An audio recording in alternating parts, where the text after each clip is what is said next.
जय जगन्नाथ पुणी थे स्वागत करुच्ची आप प्रिय चैनल स्टडी विथ माइंड।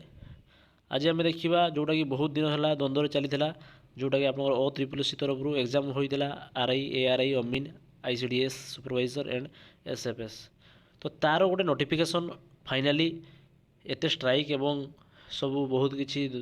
संघर्ष पर आसी रिलीज होती जो आपण मैंने कौन करेंगे ना आपणकर जो डिस्टर्बान्स होता आप कौन फेस करते सेटारे ता नहीं कि आपण मैंने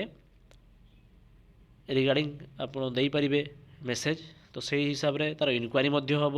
एवं फिर मे भी आउ थे एग्जाम हो पारे। तो आप कमेंट माध्यम जनइबे एग्जाम हवा दरकार ना नहीं जिते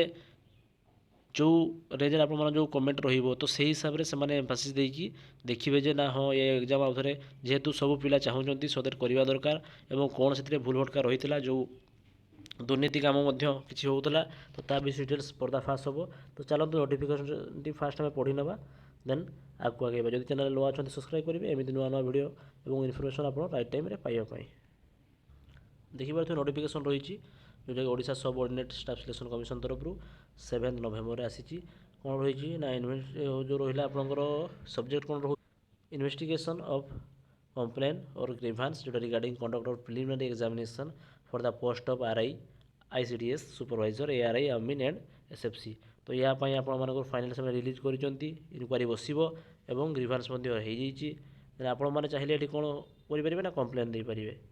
तो मन रखु 17 तारीख नवेम्बर 17 पूर्व आप the last date for the receive of such complaints और grievance is 17 November. No complaint shall be encourage जोटा कि आपने से रिग्रीव करेंगे ना और केमी कंप्लेन देवे सिंपली आप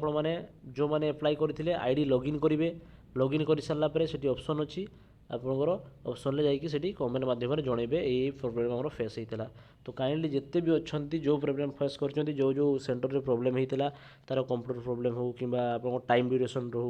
कि फैसिलिटी भल नाला सबको डिटेल्स दिंतु एग्जाम रिलेटेड जो सब जिन रही। तो ये भिडियोटी और जिते पार्टी सेयार करूँ समस्त जानतु जाने ही कंप्लेन बेसी देपारे पिला न जाने देपारे जमी आप आईडी लॉगिन कर एडमिट कार्ड काढ़ुले ठीक से वे आपको एप्लाई करेंगे। तो धन्यवाद जय जगन्नाथ देखिए कमेंट माध्यम आपको जनातु आम से किसी हेल्पफुल करें।